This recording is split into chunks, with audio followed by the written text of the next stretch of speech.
स्वर्गीय राजीव गांधी जी की स्मृतियों को प्रणाम करता हूं। मध्य प्रदेश साहित्य एवं संस्कृति समिति का आभार और नर्मदापुरम के तमाम सुधी श्रोता और आयोजक गण, आप लोगों की मेहनत से एक शाम सजी और तमाम कवियों को आप लोगों ने बड़े मन से सुना, बहुत अच्छा सुनाया। और मैं समझता हूं कि 35 साल के कैरियर में बहुत थोड़े से कवि सम्मेलन हुए होंगे ऐसे जो 7 चौराहों पर किसी पीपल के पेड़ के नीचे इस तरह देर रात तक बैठ करके। वाह वाह वाह, सही बात है सर, बहुत समय बाद पढ़ा है। ऐसा लगता है जैसे किसी कबीर की पीठ पे बैठे, बहुत आनंद आ गया। मैं माखनलाल चतुर्वेदी जी कर्मवीर पत्र निकालते थे और कर्मवीर के नाम से उनकी एक कविता भी थी। स्वर्गीय राजीव गांधी जी की स्मृति को मैं 4 पंक्तियां उनकी सुनाता हूं। त्याग और समर्पण के बिना कुछ हासिल नहीं होता कि बीज जब मिट्टी में मिल जाए वृक्ष तब उगता है हे मित्र, कलम से स्याही गिरती जाए पत्र पर उठता जाता चित्र।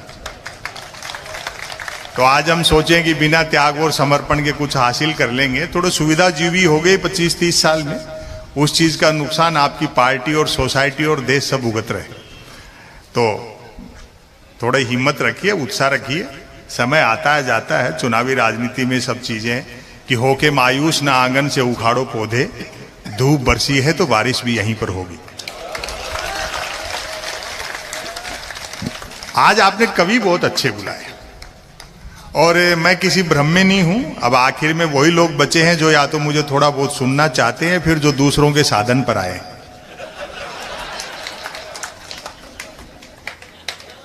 हाँ, कितने अच्छे कवि आपने बुलाए, वरना अब तक तो कवि सम्मेलन थोड़ा बिखर जाता है, लेकिन हर कवि को आपने बड़ी मोहब्बत दी। ये इस धरती का संस्कार है। भवानी प्रसाद मिश्र, मैं गीत बेचता हूँ, सतपुड़ा के घने जंगल, जो हमने पाठ्यक्रमों में पढ़े, और परसाई जी का व्यंग बिखरा पड़ा। नर्मदापुरम, नर्मदा नदी, यही बुधनी, टिमरनी, इटारसी, तमाम जगह मिलेंगे उनके व्यंग्यों में आपको। सरस्वती वंदना से शुरू हुआ कवि सम्मेलन, क्या बढ़िया मीठा स्वर था सुमन दुबे जी का। उनकी ट्रेन थी इसलिए उनको जाना पड़ा जल्दी, जोगी जी, और वो चले गए। पिछले दिनों एक कवि सम्मेलन में फंसा। आजकल कवि सम्मेलन कैसे होने लग गए, यहां भी खूब होते होंगे। मैं कोई 20-25 साल पहले एक बार आया था यहाँ, एक बहुत बड़े मैदान में, स्टेडियम में शायद कवि सम्मेलन था। हाँ, क्या मीठा स्वर था। मैं पिछले दिनों एक कवि सम्मेलन में था, कवयित्री ने सरस्वती वंदना की और बहुत बेसुरा गा रही थी। वंदना के बोल थे, मां मुझे स्वर का ज्ञान दे। मैंने कहा भाई वंदना अपनी जगह है, मांग वाजिब है। कवि सम्मेलन वो अच्छा, वही कविताएं वही रचनाएं होती हैं हर रात, कुछ थोड़ा बहुत नया होता है, लेकिन कवि सम्मेलन हम लोग वो अच्छा मानते हैं जिसमें हम लोगों को संतुष्टि मिलती है। और आज का कवि सम्मेलन वैसा ही है। हर कवि को हम ऐसे सुन रहे हैं जैसे पहली बार सुन रहे हैं। कुछ लोग शिकायत करते हैं, संपत सरल जी आपके 2-4 ऑडियो वीडियो क्या घूमे, आजकल आप पैसा बहुत लेने लग गए। मैंने कहा जी बात तो आपकी ठीक है, लेकिन आने जाने का किराया और साथ के कवियों को सुनने का मेहनता ना घटा दो तो बचता ही क्या है। कवि लोग परिहास में काफी महिलाओं के लिए कुछ बातें की, आप अन्यथा मत लेना। से परिवार आए हैं कई लोग, देखो देर रात तक बैठ करके सुन रहे हैं, अच्छा लगता है। और शादीशुदा हो तो पत्नी को साथ रखा करो, वरना मन की बात भी रेडियो से करते फिरोगे। स्त्री का त्याग संसार में पुरुष से बड़ा है। हम भले ही उसको धन्यवाद न दें, उसके आभार प्रकट न करें, ये अलग बात है, वो हमारी गृहस्था है। वो पति ने डींग हाँकते हुए कहा, मेरा बड़प्पन देख जो तेरे से बिना देखे शादी कर ली। पत्नी बोली, मेरी भी हिम्मत देख जो तेरे को देखने के बाद भी मना नहीं किया। वैश्विक परिदृश्य आप देखें, राजनीति का, अर्थशास्त्र का, सन्यासी व्यापार कर रहे हैं और व्यापारी सन्यास की सोच रहे हैं। मूल मुद्दों की बात करो तो एक कैसेट बज रहा है 8-9 साल से। डीजल पेट्रोल हमारे हाथ में नहीं है, रुपया अंतरराष्ट्रीय कारणों से गिर रहा है, महंगाई बेरोजगारी के लिए कांग्रेस जिम्मेदार है, बाकी सारी समस्याएं नेहरू छोड़ गए। फिर भी कोई दिक्कत हो तो पाकिस्तान चले जाओ। अब ये कोई जवाब होते? और धीरे धीरे चीजें आ रही है सामने, कब तक करेंगे। अभी कुछ लोग कह रहे थे, अब श्रीलंका का हाल देखो आप, ये तो उस देश की दुर्दशा है जो पूरा सोने का था, हम तो सिर्फ चिड़िया थे। हा? लेकिन चीजें बदलेंगी, वक्त सब हिसाब किताब बराबर करता है। ये रास बिहारी जी कह रहे थे, बोले देखो किसी जमाने का फास्ट बॉलर रहे इमरान खान चले गए, मगर कुर्सी एक दिन सबके जाएगी, भले ही कोई कितनी भी तेज फेंकता हो। बहुत बढ़िया, बहुत बढ़िया भाई, बहुत बढ़िया। व्यापम की जिक्र कर रहे थे, मैं बताता हूं व्यापम क्या है। आवेदन एक ने किया, परीक्षा में दूसरा बैठा, इंटरव्यू तीसरे ने फेस किया, नौकरी मिली चौथे को और करता रहा पांचवा, वेतन छठे ने उठाया और पेंशन हुई सातवें की। अब आपकी तालियां उठेंगी, जबकि सातवें की डेथ तभी हो गई थी जब पहले ने अप्लाई किया था। भाई वाह। मेरी इमेज ऐसी बना दी फौजदार जी जैसे मैं मोदी जी का विरोधी हूं, जबकि 2014 के पहले आप लोगों पे व्यंग करते थे, और सरकारें बदलेंगी, जो नहीं आएंगी उन पे भी करेंगे, लेकिन ये सुनना नहीं चाहते। आपने किसी वाजपेयी को हंसते हुए देखा 9 साल में? वो गृह मंत्री तो इतने गुस्से में रहते हैं कि जिसको पीटने दौड़ते हैं उससे आगे निकल जाते हैं। हंसो, उल्लास करो, नेताओं पर ऐसी सब चीजें होती हैं। अखबारों में कार्टून तक नहीं छप रहा है सरकार के किसी मंत्री का, प्रधानमंत्री का, गृह मंत्री का, कोई कार्टून नहीं दिखेगा आपको, लेकिन रास्ता फिर भी निकाल लेंगे लोग बाग। अगर अखबारों में इस तरह से कार्टून छपना बंद हो जाएंगे तो पाठक लोग इनके फोटोओं को ही कार्टून मानना शुरू कर देंगे। रास्ता तो निकलेगा, जनता हंसे बिना थोड़ी रहती है। मैं तो अगर भूल से भी ये कह दूं कि मोदी जी 2019 में विकास के दम पर दोबारा जीत के आए हैं, तो भक्त लोग गुस्सा करते हैं, जूता निकालते हैं कि शर्म नहीं आती प्रधानमंत्री के बारे में झूठ फैलाते हुए। बढ़िया बात है। लेकिन मैं सहज रहता हूं, आप लोग भी सहज रहा करो। वो होमवर्क देने के लिए छोड़े हुए हैं, वो जो 18% वोटर है ना, ये जो तमाम जो भी कुछ हो रहा है वो उनको होमवर्क के लिए अटका के रखा है। उनको होमवर्क दो, फिर वो उनके विरोधियों को होमवर्क देगा, इससे उनका काम आसान हो जाता है, दूसरों का मूल मुद्दों से ध्यान हट जाता है। होमवर्क मत लो, उनसे बहस ही मत करो, मैं नहीं लेता हूं। अब एक ने कहा, बोले अब बनेंगे प्रधानमंत्री योगी जी, मगर जल्दी बनाया यार, कपड़ों का खर्चा तो कम हो। होमवर्क मत लो आप, सरकारें आएंगी जाएंगी, ये लोग भी भोले लोग हैं, ये भी इस्तेमाल हो रहे हैं, समय इनको भी समझा देगा। कोई इनके लिए अलग से पेट्रोल पंप थोड़ी खुलेंगे। हाँ, मैं सहज रहता हूं। 2019 में जब चुनाव परिणाम आना शुरू हुए तो गुजरात से मेरे पास एक फोन आया, बोले और सुनाओ क्या हाल चाल है, कि आप तो बड़े व्यंग करते थे, मोदी जी तो बढ़त ले रहे। मैं सहज रहता हूं, बोले और सुनाओ क्या हाल चाल है। मैंने कहा हाल चाल ठीक है और सुनाने का पैसा लेते हैं। बोले फिर जीत रहे मोदी जी। मैं कहा अच्छा है, हमको भी नया नहीं लिखना पड़ेगा। होमवर्क मतलब। एक इनकम टैक्स के अधिकारी मिले, उन्होंने मजाक के मेरे मिलने वाले थे, बोले ऐसे तीखा लिखते हो सरकारों के खिलाफ। मैंने कहा साहब पहली बार थोड़ी लिख।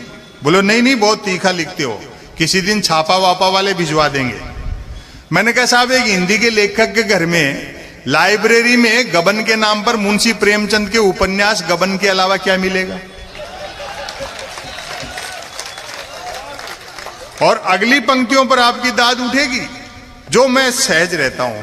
मैंने कहा ऊपर किसी के दबाव पे जबरदस्ती फंसाओगे तो हम भी बीजेपी ज्वाइन कर लेंगे। ये बढ़िया है।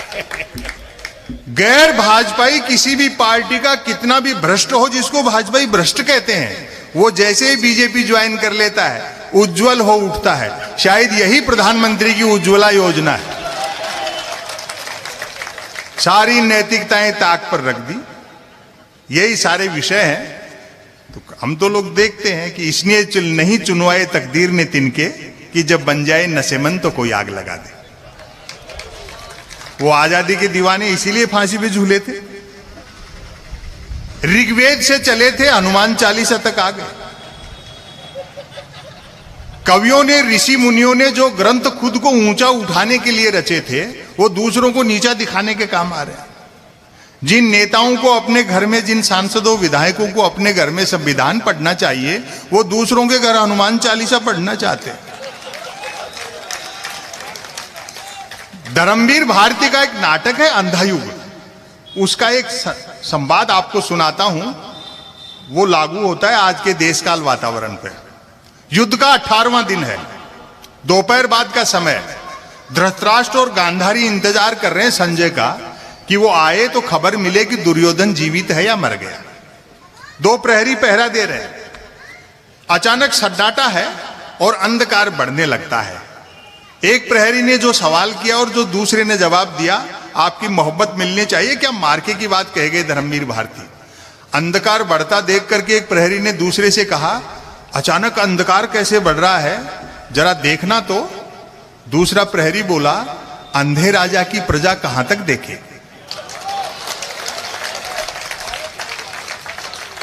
तो जैसा राजा वैसी प्रजा। एक रचना आपको सुनाता हूं, बड़ी मोहब्बत दी आप लोगों ने। वैसे तो सब आप YouTube लोग पे सुनते ही रहते हैं, लेकिन आमने सामने सुनाने का एक अलग आनंद है। और तबीयत खुश हो गई आज, जैसा आपने कवियों को सुनाया सब लोगों को। चाहेंगे तो 2 रचना सुना दूंगा। हाँ 5। अच्छा 50 किलोमीटर से आए और इतनी दूर जाना भी। वो तो नहीं सोच रहे हैं। हाँ, हम तकनीक के दौर में जी रहे हैं। यहां विभिन्न जाति, भाषा, धर्म, संप्रदाय के लोग बैठे हैं और विभिन्न पार्टियों के बैठे हैं, ऐसा मैं मानकर चल रहा हूं। आपकी विचारधाराएं कुछ भी हो सकती हैं, लेकिन सत्ताएं आएंगी जाएंगी। इन कवियों को सुनो। इस अंधेरे समय में यही एक जुगनू है जो थोड़ा टिमटिमा रहा है। कल को सत्ता बदलेगी और ये लोग बदले की भावना से काम करेंगे, तो आपकी पैरवी भी यही कवि और शायर करेंगे। ये मत सोचो कि ये इन्हीं की आवाज उठा रहे हैं, हमारे खिलाफ बोल रहे हैं, ऐसा नहीं है। भक्ति भाव गलत है। भक्त जानते हो आप, कई लोग उसको अंध भक्त कहते हैं, जो मैं गलत मानता हूं। भक्त कहने के बाद उसमें अलग से अंध लगाने की जरूरत नहीं है। हाँ, भक्त उसको कहते हैं जिसके आंखें तो होती है लेकिन दृष्टि नहीं होती, और वो हर पत्थर को देवता मानता है। अभी बाबा रामदेव जी ने तो कल उनको राष्ट्र ऋषि कह दिया, देव का अवतार कह दिया। ये इंतहा है। वो भी मनुष्य हैं, वोट मिले हैं, चुनाव जीत करके आए हैं, कल दूसरे आएंगे, सब चीजें चलती रहती है। देवता नहीं होता है नेता, और मानना भी नहीं चाहिए किसी भी पार्टी का हो, लेकिन भक्ति ऐसी होती है, हर पत्थर को देवता मान लेता है, अंधभक्ति में डूबा हुआ। वो एक भक्त तो माइलस्टोन को देवता समझ करके नारियल चढ़ा रहा था, मील के पत्थर को। तो किसी ने समझाया, भाई जिसके नारियल चढ़ा रहा है वो तो मील का पत्थर है, देवता नहीं है। वो अंधभक्ति में डूबा था। बोलो नहीं, है साक्षात देवता है। देखो इसने यहीं से बता दिया कि दिल्ली 250 किलोमीटर है।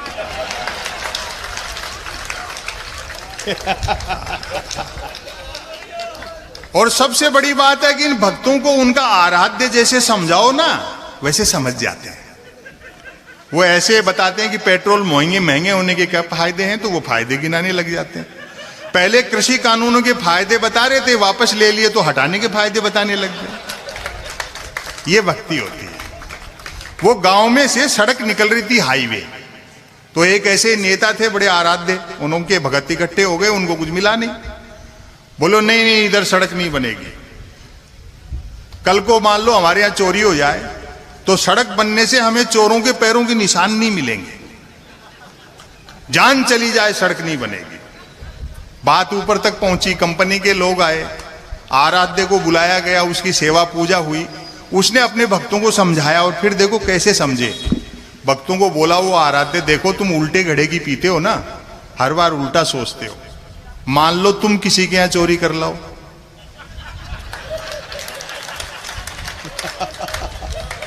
तो कितनी अच्छी बात है कि तुम्हारे पैरों के निशान उनको नहीं मिलेंगे। सारे भक्त घर से कहती फावड़ा परात उठा लाए, बोले जान चली जाए, सड़क यहीं बनेगी। बहुत बढ़िया। और भक्त को अंत में हासिल कुछ नहीं होता है। परसाई जी का एक लेख मुझे याद आता है, परसाई जी की जमीन पे खड़े हैं तो इसलिए बताना चाहते हैं। परसाई जी एक लेख में कह गए हैं भक्त की अंतिम स्थिति। लंका फतेह हो गई, सीता को ले लिया, राम लक्ष्मण सीता विभीषण के पुष्पक विमान में बैठ करके अयोध्या आ गए। खूब जश्न हो गया, राज तिलक हो गया, गीत संगीत नाच गान खान पान जीवन जूठन सब हो गया। 5-7 दिन निकल गए, सब अपने अपने काम से लग गए। तो भक्त आए, बोले महाराज सब कुछ हो चुका, अब हमारे लिए भी कोई रोटी पानी का जुगाड़। तो प्रभु श्री राम बोले भाई कोई ना कोई काम करो। बोले महाराज हमें तो आपकी जय बोलने के अलावा कोई काम ही नहीं आता।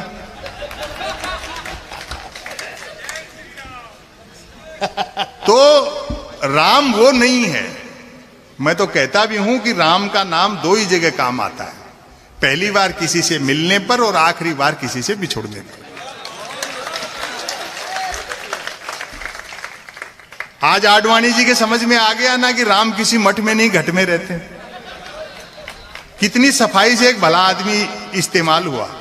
उनको थोड़ी पता था कि मोदी जी पांव छूने के बहाने जमीन खींच लेंगे। ऐसे ही एक सिस्टम है जो इस्तेमाल करता है। आप क्या सोचते हो कि राजा का चुनाव प्रजा करती है? गहराई से अर्थशास्त्र देखो, पूरी दुनिया का 10-12 मल्टीनेशनल कंपनियां मिलकर के जिसमें चाबी भर देती हैं वो खिलौना चल पड़ता है। आप क्या खाते हैं पीते हैं ये तो छोड़ो, आप क्या पढ़ते हैं क्या सोचेंगे ये तक कोई और तय कर रहा है। मुंशी प्रेमचंद की कहानी ईदगाह इसलिए पाठ्यक्रम से हटा दी गई कि गांव में मेले लगेंगे और हामिद अगर दादी के लिए चिमटा मेले se खरीदेगा तो मल्टीनेशनल कंपनियों के ब्रांडेड चिमटे ऑनलाइन कैसे बिकेंगे? भाई भाई 2 चीजें हैं, बाजार और बाजारवाद। बाजार हर युग की जरूरत है। जब हम सभ्यता के प्रारंभिक दौर में रहे, सब बाजार उसमें भी किसी न किसी फॉर्मेट में शक्ल में रहा होगा, लेकिन दोनों में अंतर है। बाजार का मतलब है जरूरत के हिसाब से चीजें बनाना और बाजारवाद का मतलब है चीजें बना करके जरूरत पैदा करना। वो चाहे कहीं के चुनाव हो, चाहे यूक्रेन और रशिया का युद्ध हो, सब बाजारवाद की देन है उनको अपने हथियार खपाने। तो जो चीजें हैं उनको गहराई से समझो और नेता को चुनने से पहले तोलो। मोहब्बत रहनी चाहिए। दुनिया शांति और भाईचारे से चलती है। जंगल में आग लगती है तो न तो वो बरगद बचते हैं जो हवा को आंधी में बदलते हैं, और न वो बांस बच पाते हैं जो आपसी रगड़ से चिंगारी पैदा करते हैं। ये अपना काम करके निकल लेंगे, भुगतना सोसाइटी को पड़ेगा। एक रचना मैं आपको सुनाता हूं। मीडिया के बंधु यहां बैठे हैं? चलो, मैं क्षेत्रीय पत्रकारिता का बड़ा सम्मान करता हूं। ये बड़ी मेहनत से काम करते हैं, लेकिन वो छपना या दिखाना कहीं और से तय होता है। ये रात भर कवि सम्मेलन में अच्छा सुनेंगे कि यार जन भावनाओं की क्या अभिव्यक्ति है इन कवियों के पास, और बहुत बेहतरीन रिपोर्टिंग करके ले जाएंगे, लेकिन वहां कुछ और ही छपेगा। बोले विज्ञापन आ गया, ये छोड़ कविता क्या लिखता है यार, 4था पेज का विज्ञापन मिलता है तो ये सब चीजें कर देते हैं। लेकिन ठीक है, आप अपना काम ईमानदारी से, थोड़ी बहुत गुंजाइश कहीं की निकाल लिया करो। हाँ, क्षेत्रीय पत्रकार मेहनत से काम करते हैं, बाकी जो वहां बैठे हैं वो तो आप सब देख ही रहे हो। वो पत्रकारिता का समय देखो, सुनो भाई साधो ये माजरा क्या है, ये कालम छपते थे परसाई जी के, क्या बात, प्रतिदिन क्या बेहतरीन व्यंग्य होते थे उनमें। नववार टाइम्स के अंतिम पेज के बाएं कोने पे शरद जोशी का प्रतिदिन छपता था और अखबार वहां से शुरू होता था, और ऐसी आक्रामक बात लिखते थे शरद जोशी जी, नाम लेकर के लिखते थे। परसाई जी नाम लेके लिखते थे, हम ही कोई नाम लिख के कोई व्यंग नहीं कर रहे हैं, हम उसी परंपरा का निर्वहन कर रहे हैं। यहाँ का तो मुझे पता नहीं, हमारे यहाँ तो अखबार 3 चीजों के लिए पढ़े जा रहे हैं, बिजली कटौती, उठावना और राशिफल, और रोज नए निकलते हैं। एक दिन तो अखबार के दफ्तर से 2 लोग आ गए, बोले संपत सरल जी नया अखबार लॉन्च कर रहे हैं, आप भी ग्राहक बन जाओ, क्योंकि अखबारों का अब कोई पाठक तो बनता नहीं, ग्राहक ही बनते। 1 रुपए में 16 पेज। और जो मैंने जवाब दिया, मैंने कहा भैया रुपया चाहे एक की जगह 2 ले जाए, लेकिन 16 पेज खाली दे जाए कर। फिर मैंने रिसर्च की कि इतने अखबार बिकते कैसे हैं। तो अचानक एक दिन एक अखबार के दफ्तर से फोन आया, बोलो संपत सरल जी आज आपका नाम हमारे अखबार में छपा। मैं बड़ा खुश हुआ, जी आपका अखबार कहाँ मिलता है? बोले हमारा अखबार कोई होकर नहीं बांटता है, जिस किसी का नाम छप जाता है दिन भर वही खरीद खरीद कर बांटता है। जिस मीडिया को जनता के लिए मोमबत्ती होना था वो सत्ता के लिए अगरबत्ती हो गया। प्रधानमंत्री कदम ताल करते हैं तो मीडिया उसको मार्च पास्ट बताता है। टेलीविजन पे प्राइम टाइम देखते हो ना, वो बहस जैसे किसी जमाने में अवध के नवाब मुर्गे लड़ाते थे। 4 जन बहस आते हैं, एक मुद्दे का विरोधी, दूसरा मुद्दे का समर्थक, तीसरा बुद्धिजीवी दोनों को हड़काने वाला, और चौथा एंकर तीनों को भड़काने वाला। बहस होनी होती है गरीबी की रेखा पर और करते रहते हैं रेखा की गरीबी पर। तो ऐसे दौर में आप सब लोग बैठ करके इन रचनाकारों की बातें सुनते हैं। मैं एक रचना आपको सुनाता हूं। बैठिए बाबू जी, कोई बात नहीं। ये तो दडल्ले से जा रहे हैं, मेरे टाइम तो कई लोग बंद मोबाइल कान के लगा के निकलते हैं।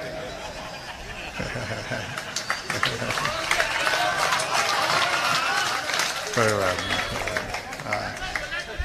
वो भी सुना दें। बुलेट ट्रेन भी खूब यूट्यूब पे सब पड़ा है। हमारे पास कुछ नया नहीं है, हम लोग तो इसलिए सुने जा रहे हैं कि आप लोगों की याददाश्त कमजोर है। लेकिन वर्चुअल और सामने आमने सुनने का अलग आनंद है। कि आदमी बॉडी लैंग्वेज से सुनता है कि कविता कितने अर्थ खोलती है, जितनी बार सुनो कितने अर्थ देती है। सुनिए साहब, हम तकनीक के दौर में जी रहे हैं जिसने भौगोलिक दूरियां कम कर दी, आदमी से आदमी को दूर कर दिया, और अब तो आदमी खुद से दूर होता जा रहा है। जैसा बताया रास बिहारी गौड़ जी ने, मैं उसको अलग अंदाज में कहता हूं कि आदमी के पंजे में मोबाइल क्या आया, आदमी खुद मोबाइल के पंजे में आ गया। निदा फाजली साहब का एक शेर है, थोड़ा हेर फेर के साथ कहूं कि धूप में निकलो घटाओं में नहाकर देखो, जिंदगी क्या है मोबाइल हटाकर देखो। आप इतनी देर से बैठे, करीब 2.5-3 घंटे हो गए, किसी को कोई दूसरी चीज याद नहीं आई। यही मेडिटेशन है, यही सत्संग है। हाँ। आप देखो, यदि किसी ने कुछ एक अक्षरों तक की नेकी कर डाली हो तो उसको फेंकने के लिए ट्विटर से बेहतर दरिया नहीं है। जो कुछ नहीं कर सकता है वह भी ट्वीट कर सकता है, और एक बार जो ट्वीट करने लगता है फिर वो कुछ नहीं कर सकता है। मैं तो सोशल मीडिया का लोहा उस दिन मान गया जब एक सज्जन ने YouTube पर मेरे कवि सम्मेलन की एक ही क्लिप को साल में 100वीं बार सुना और नीचे गाली लिखी, लानत है संपत सरल को, नालायक ने साल भर से रचना तो छोड़ो कपड़े तक नहीं बदले। पुराना समय याद करिए, सुविधाएं कम थी, सुख बहुत था, जीवन में संघर्ष था तो रोमांच भी था।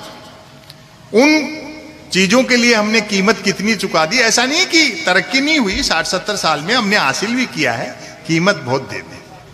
तब मैं सुनाता हूं आपको एक रचना, ये भी क्या दिन थे। पहली पंक्ति से आप पकड़ना, अच्छा लगेगा।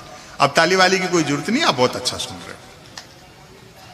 वे भी क्या दिन थे, वे भी क्या दिन थे जब घड़ी एक आध के पास होती थी और समय सबके पास था। और अगली पंक्ति पर आपकी मोहब्बत मिलेगी। आज की तरह नहीं था कि फेसबुक पर 5000 दोस्त हैं और परिवार में बोलचाल बंद है। कल कमलनाथ जी बैठे थे, पटेल साहब हैं, तमाम आप सब लोग 2 पैसे देते हो, हम कवियों के घर चलते हैं। हम सुविधापूर्ण जीवन जीते हैं, हमारे बच्चे अच्छी शिक्षा हासिल कर रहे हैं, साधन सुविधा से संपन्न है अधिकतम कवि। उसके बावजूद ये कवि सम्मेलन मुशायरे हम सब लोगों के लिए धंधा नहीं, एक मिशन है। हमारी कोशिश रहती है mobile, internet, media, social media में उलझी पीढ़ी शब्दों से मोहब्बत करे, किताबों की तरफ लौटे, बुजुर्गों का सानिध्य हासिल करे। एक निवेदन कर दूं, दुनिया की कितनी भी एडवांस टेक्नोलॉजी हो, उजाला बनाया जा सकता है, धूप नहीं बनाई जा सकती। पुराने समय के विरोधाभास देखें, तब मोबाइल तो क्या लैंडलाइन फोन तक नहीं होता था, अतः झूठ सिर्फ आमने सामने मिलने पर ही बोला जाता था। खानपान शुद्ध था और याददाश्त अच्छी थी। हर व्यक्ति को 7-7 पीढ़ियां याद रहती थी, अपनी भी और गाली गलौच होने पर दूसरों की भी। हमारी प्राथमिक शिक्षा तो ऐसी थी जिसमें शिक्षा प्राथमिक नहीं थी। हमारा 50 बच्चों, 3 अध्यापकों, 2 पेड़ों और एक कमरे का स्कूल हुआ करता था। आज तो इतने के बल पर लोग यूनिवर्सिटी चला रहे हैं।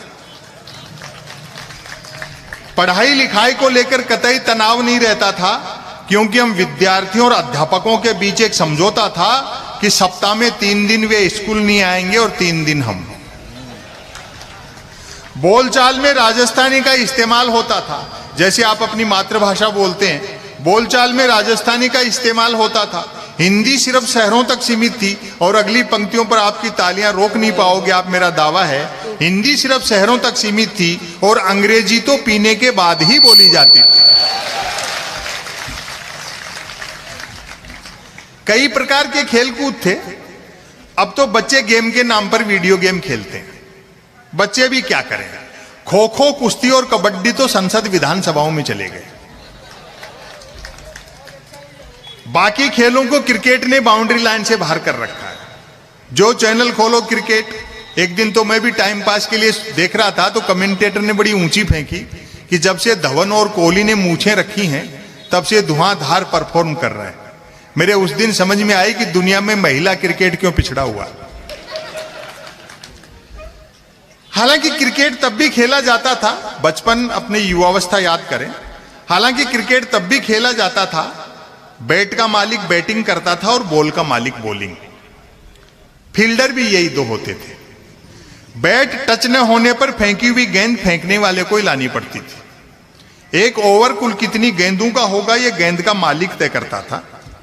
बल्लेबाज पहले गेंद पीटता था, फिर मूड के अनुसार भागकर या चलकर रन बनाता था, तत्पश्चात गेंद लाता था। अब आपकी मोहब्बत मिलेगी। ऐसा भी होता रहता था कि बल्लेबाज की दिन भर गेंद लाने की इच्छा नहीं रहती थी और वह दिन भर रन ही बनाता रहता था। हम आवारा पूंजीवाद के दौर में जी रहे हैं, जिसमें बेकाबू टेक्नोलॉजी और मिल गई। इसको सिर्फ गांधी समझते थे। और देखो, निवेदन कर दूं, फासिज्म से 2 ही लोग लड़ सकते हैं, महात्मा गांधी और चार्ली चैपलिन। हास्य ही एकमात्र जवाब है जो तनाव मुक्त भी करता है और तानाशाह को मुसीबत में डाल देता है कि यार मैं सब इतना कर रहा हूं, उसके बावजूद लोग हंस रहे हैं। हिटलर का जवाब दिया ना चार्ली चैपलिन ने, वैसी मूछें लगा करके। लोग भूखे उठते तो थे, किंतु भूखे सोते नहीं थे। महंगाई बिल्कुल नहीं थी। ईमान के अलावा सब कुछ सस्ता था। और सस्ताई का अंदाजा आप इसी से लगा लें कि फिल्मों में हीरोइनों को पैसा कम मिलता था तो भी कपड़े पूरे पहनती थी। उन दिनों रामलीलाएं मनोरंजन का प्रमुख साधन हुआ करती थी, जिनमें महिला पात्रों का रोल भी पुरुष ही किया करते थे। रामलीला वालों का गले मिलने और गले पड़ने का समय अलग अलग होता था। रामलीला मंडली गांव की धर्मशाला में ठहरती थी। हम बच्चे दिन में धर्मशाला में जाकर देखते थे कि गत रात ही एक दूसरे के जानी दुश्मन रहे बाली और सुग्रीव साथ साथ ताश पत्ती खेल रहे। शूरपनखा मंथरा के लिए चाय बना रहा है। और अब की बार आपकी तालियां फिर उठेंगी। चटाई पर बैठा रावण रात को आरती में आए पैसों का हिसाब मंदोदरी को दे रहा है। लोग पैदल चलते थे और पदयात्राएं करते थे, जो कि पद प्राप्त करने के लिए नहीं होती थी। कुछ एक के पास साइकिलें होती थी जो 4 रोटियों में 40 का एवरेज देती थी। कारें, मोटरसाइकिलें तो छोड़ो, बसें तक गिनती की हुआ करती थी। जहाज और हवाई जहाज तो हम किताबों में देखते थे और कॉपियों के बनाते थे। याद आती है वे मीटर गेज की कोयले के इंजन वाली गाड़ियां। तय करना कठिन था कि ट्रेन और यात्रियों में कौन किसको ढो रहा है। उनकी स्पीड का तो यह हाल था कि घंटे आध घंटे का सफर होता था तो भी लोग 3 वक्त का खाना बांध कर चलते थे। ट्रेन में चढ़ने में जितना पसीना आता था, उतरने में उससे अधिक आता था। यात्री काठ की सीटों पर काठ के उल्लू बने बैठे रहते थे। डिब्बे में डफली वालों का गाना बजाना चलता रहता था। और भारतीय यात्री का मनोविज्ञान देखना और पकड़ लो तो बताना मुझे। डिब्बे में डफली वालों का गाना बजाना चलता रहता था, खड़े यात्री भजन पसंद करते थे और जिन्हें सीट मिल जाती थी वे गजल। लोग फरमाइशें करते रहते थे और डफली वाले गाते रहते थे। डफली वालों को पैसा देने का वक्त आता था तब फरमाइशें करने वाले खुद गाने लगते थे। और हमको कौन सुधार देगा?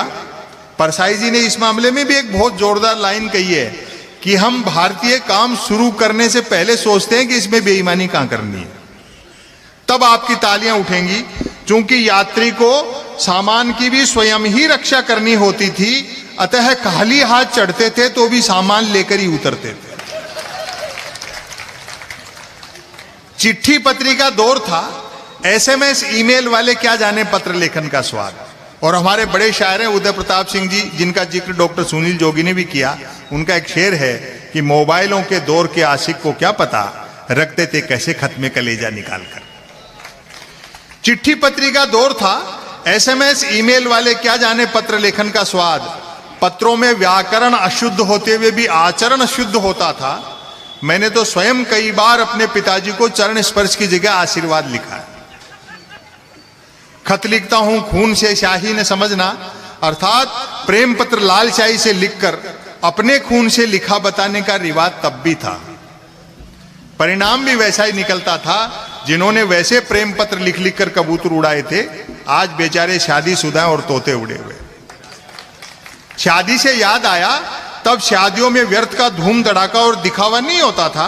बस दो चार बाराती बैंड पर बेचती बीन की धुन पर नागिन डांस कर लेते थे, क्योंकि तब बीन बनाने के लिए रुमाल ही दो चार बारातियों के पास होते थे। वह टीवी नहीं रेडियो का युग था। टेलीविजन ने एक नुकसान यह भी किया कि जो सुनने वाली कलाएं थी उनको देखने वाली कलाएं बना दिया। वह टीवी नहीं रेडियो का युग था। व्यक्ति बंदूक भले ही बिना लाइसेंस के रख सकता था, किंतु रेडियो के लिए लाइसेंस अनिवार्य था। नए बच्चे इस बात को मानेंगे क्या? लाइसेंस बिना लाइसेंस का रेडियो नहीं बजा सकते थे, जिसको पोस्ट ऑफिस में रिन्यू कराना पड़ता था। वह टीवी नहीं रेडियो का युग था। व्यक्ति बंदूक भले ही बिना लाइसेंस के रख सकता था, किंतु रेडियो के लिए लाइसेंस अनिवार्य था। याद आते हैं अमीन सयानी का बिना का गीतमाला, जसदेव सिंह की हिंदी कमेंट्री, कृष्ण कुमार भार्गव, देवकी नंदन पांडे और रामानंद प्रसाद सिंह के समाचार। और अब आपकी तालियां उठेंगी। गर्दन झुकाकर बीबीसी तो ऐसे सुनते थे जैसे आज बीबी से सुनते। बड़ी मोहब्बत दी। मैं इस लेख का समापन करता हूं। ये पंक्तियां साथ ले जाना। सच है, सच है, गन्ने का रस सूख जाए तो वह लाठी रह जाता है। तब हमारा जीवन कछुए की तरह था, आज हम खरगोश की तरह दौड़ रहे हैं, अर्थात भाग सब रहे हैं और पहुंच कोई नहीं।